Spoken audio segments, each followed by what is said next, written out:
realizing this is a nice backdrop. It's my new Kindle holder for reading in bed, which I love.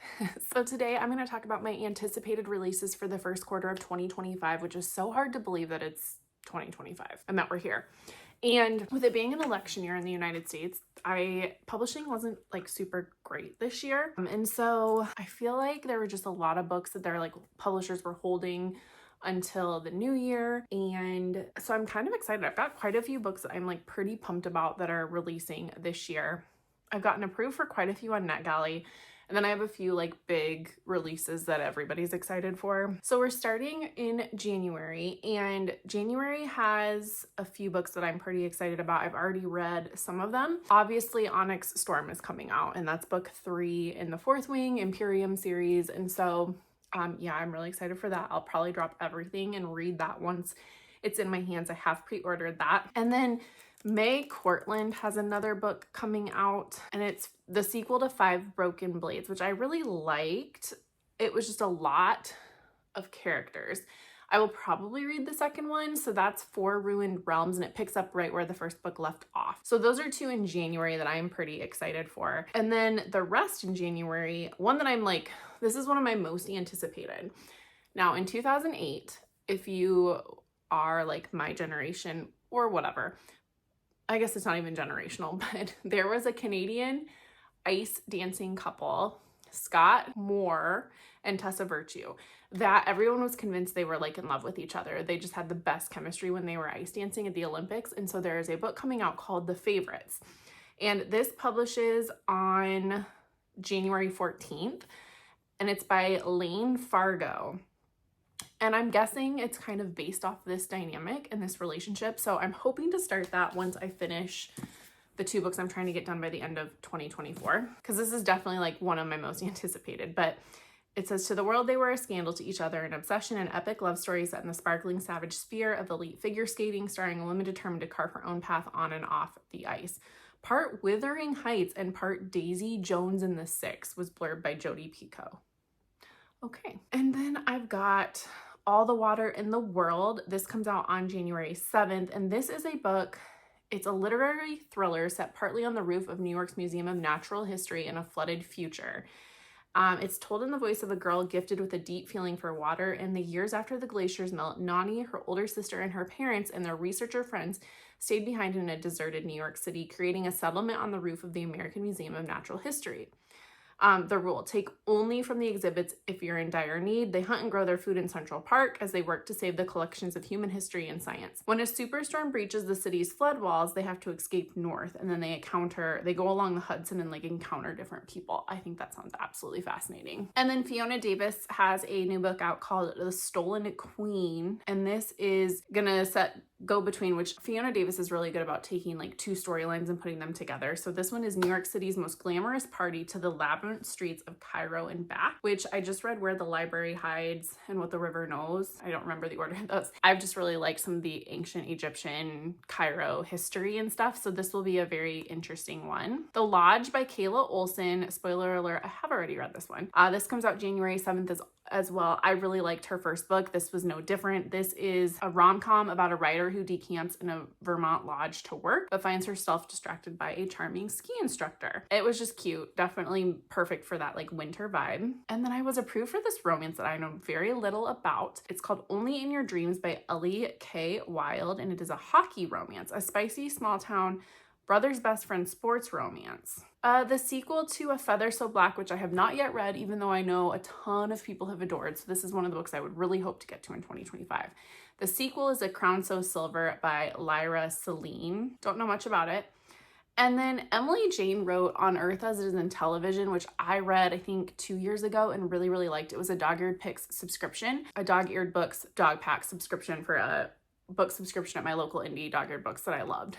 And I just really like her voice. She's super funny. And it's called Here Beside the Rising Tide. It comes out January 28th. A romance author takes a trip to her childhood beach home, but her summer is upended by the startling return of a deceased childhood friend, newfound love, and sea monsters. So the first book, she writes like very realistic, hilarious characters who like have weird things happen. So the first book is like aliens are living among us, and aliens come down, park and like hover over Earth for a little bit, and then they just take up and leave.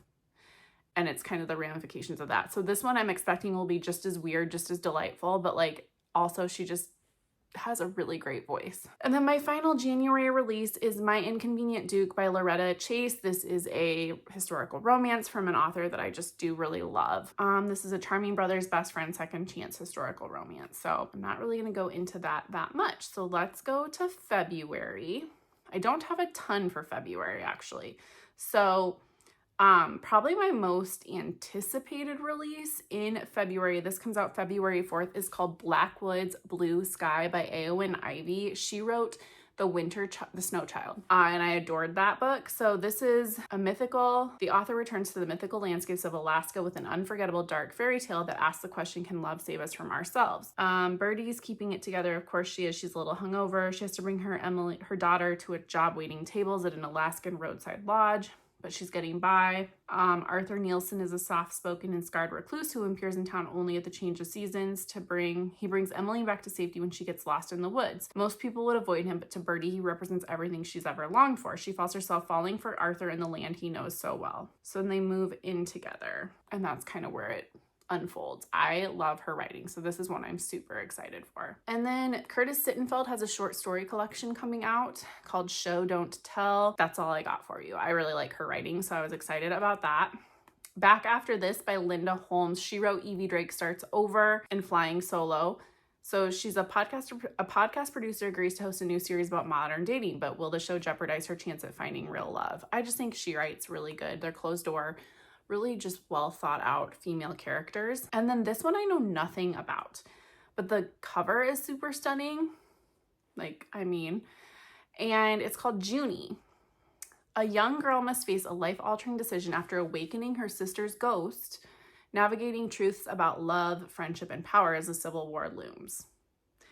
And it's blurbed by the author of Black Cake. So I just kind of like a bit magical, a bit real books, so magical realism.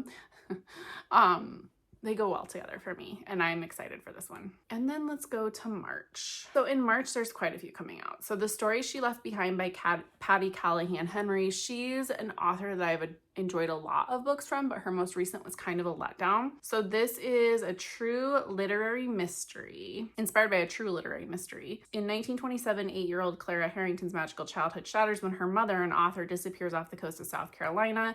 She had written a book. Her departure leaves behind not only a devoted husband and heartbroken daughter, but also the hope of ever translating a sequel to her landmark world. And then in 1952, her daughter is an illustrator raising her own daughter, Winnie, when a stranger named Charlie Jameson contacts her from London claiming to have discovered a handwritten dictionary of her mother's lost language. Clara is skeptical. So I don't know, it kind of sounds like Flora Lee, and I just didn't love that one as much, but I will have an open mind. Okay. And then next I have Care and Feeding. I'm not really going by date, you guys, so I'm sorry.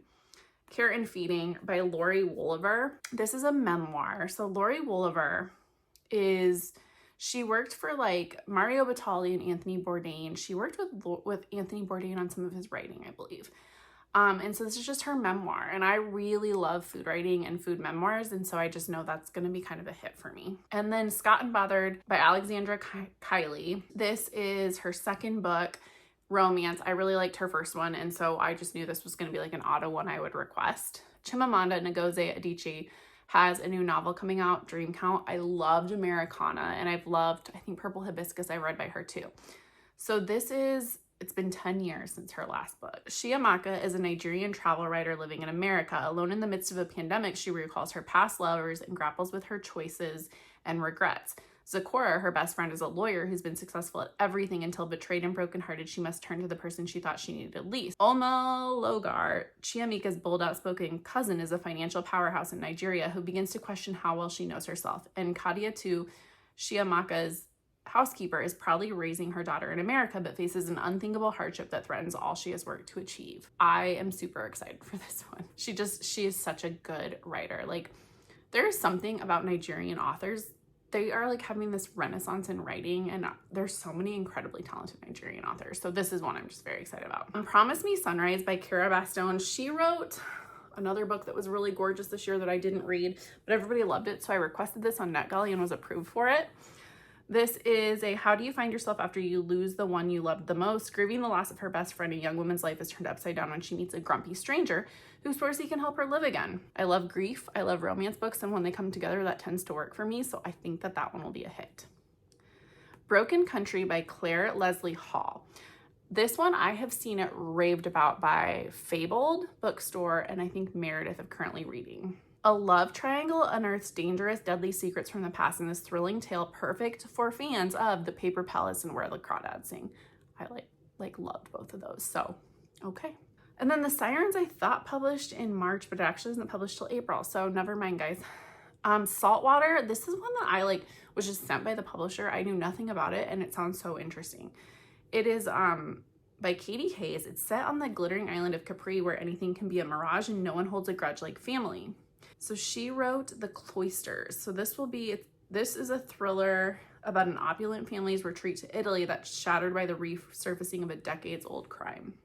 Could be pretty escapist in the middle of winter. A book that I still haven't been approved for, but I am super excited for and really hope the publisher comes through, although if they don't, I will definitely get it from the library, is Wild Dark Shore by Charlotte McConaughey. She wrote Migrations, which was one of my favorite books last year. A family on a remote island, a mysterious woman washes ashore, a rising storm on the horizon. Her writing is just something else, you guys. And if you like books that kind of have a nature component to it, she's your girl. And then finally, I have Kate and Frida by Kim Fay. Kim Fay wrote Love and Saffron, which was just a beautiful novel about friendship and food and how they can bring you together. And it's epistolary, so it's letters. So this will be no different than that. And this one is Kate and Frida, a novel of friendship, food, and books. This comforting novel follows a surprising friendship between two young women in 1990s Seattle and Paris, illuminating the power of books to change our lives.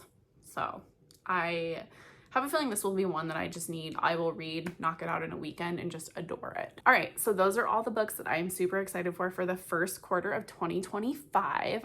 If there's any that you are also excited for, let me know in the comments. If you've read any because you got advanced review copies, let me know. I'm feeling pretty excited about 2025 for publishing. I think there's some really, really good books forthcoming, and I just cannot wait to see what else is in store. So until the next day of Bookmas, everybody, bye.